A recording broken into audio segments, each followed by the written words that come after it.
Once again, I have been sleuthing around the internet and the comments from the last one of these, and still there are a lot of preconceived notions that are holding back the general public from getting into VR. I asked, you guys and gals responded, so here are 4 more of the biggest myths, lies, whatever you want to call them, about VR debunked.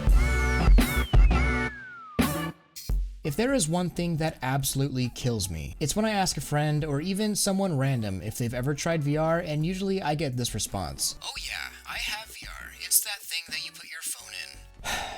So here's the first myth. People think that they have tried VR when their first or only experience was a Gear VR, or even worse, a Google Cardboard from 3 years ago. Now, there's a few things to this. First, it's actually really cool that something resembling VR went almost totally mainstream. People know what those 2 letters are, and they know it's something that you strap your head in, look around, and I'm sure that many VR enthusiasts today became interested in VR because of their cardboard experiences. However, looking at what virtual reality actually is today, so many people just brush off the current generation of hardware and software. They think that they've already experienced what VR has to offer, and of course it was lackluster. A literal virtual reality is a lot to promise someone. So when what you get with a Google Cardboard is a pixelated compressed image that you treat like binoculars strapped to your head, people tend to be put off. It's kind of damaging to the industry, to be honest. But nowadays, what we have available, even at the lowest of consumer levels, beats out any cardboard or Gear VR, or $2 VR headset any day of the week.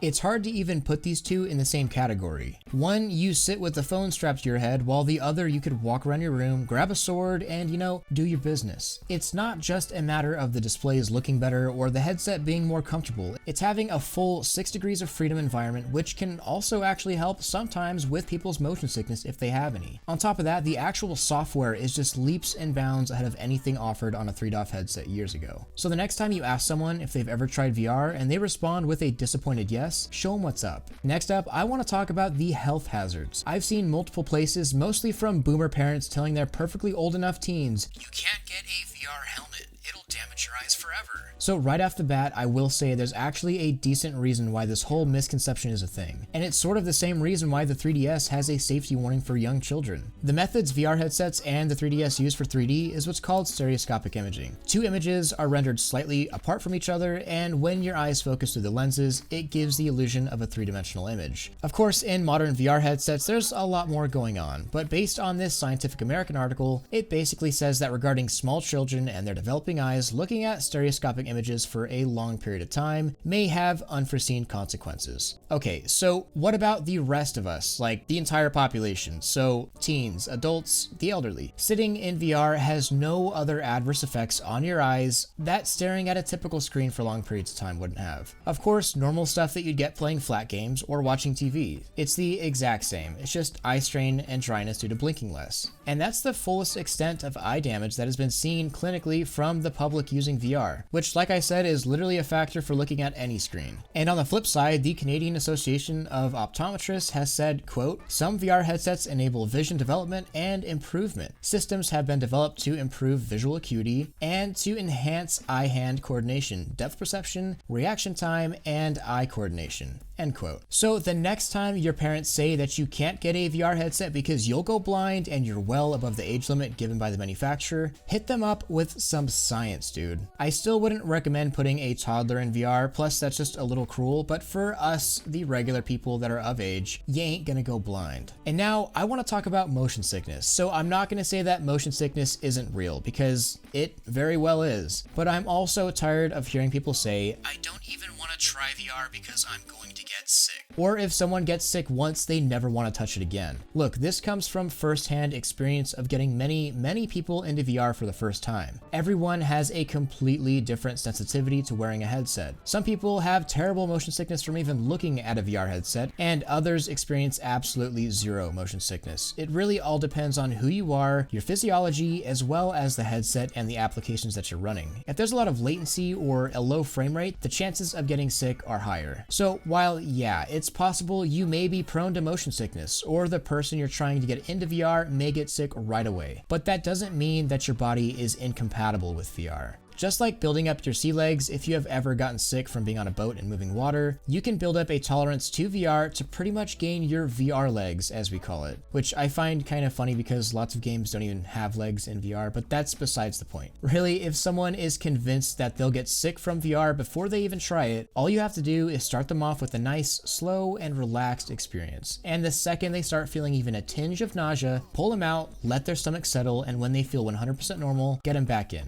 You do this, and I guarantee anyone can build up a tolerance to VR motion sickness, because really, I think that casual people, non-gamers that aren't used to fast motion on screens, really are more prone to getting motion sickness. And that's the crowd that we're kind of trying to push to with VR right now. But all it takes is providing a simple, well-performing experience to someone and taking it nice and slow. And lastly, the myth that I see all too often. VR is antisocial.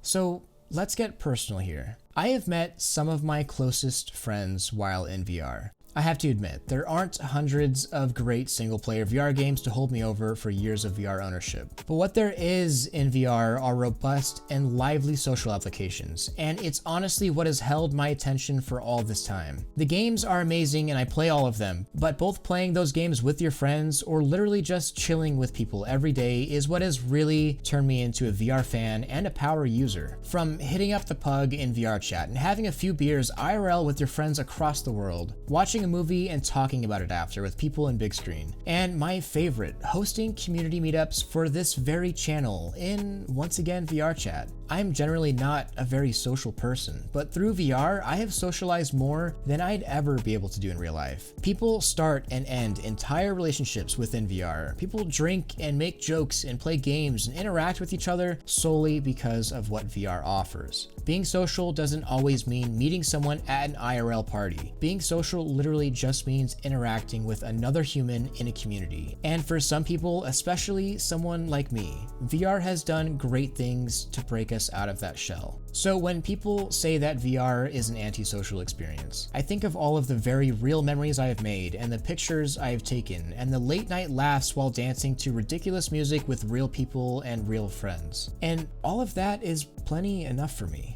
Of course, if you're specifically talking about the headset being on and ignoring people actually around you in real life, I guess. But in my eyes, you're just stepping into a different kind of reality, a virtual one. Are there any other myths or lies that I left out? If there are, or if you have any commentary on the ones I talked about, just leave me a comment. I'd love to chat with you about them. My Discord is also wide open, so join in. I hope you enjoyed. Don't forget to like this video if you loved it, subscribe if you want more of this, and hit that freaking bell if you just can't live without it. Much love, Thrill out.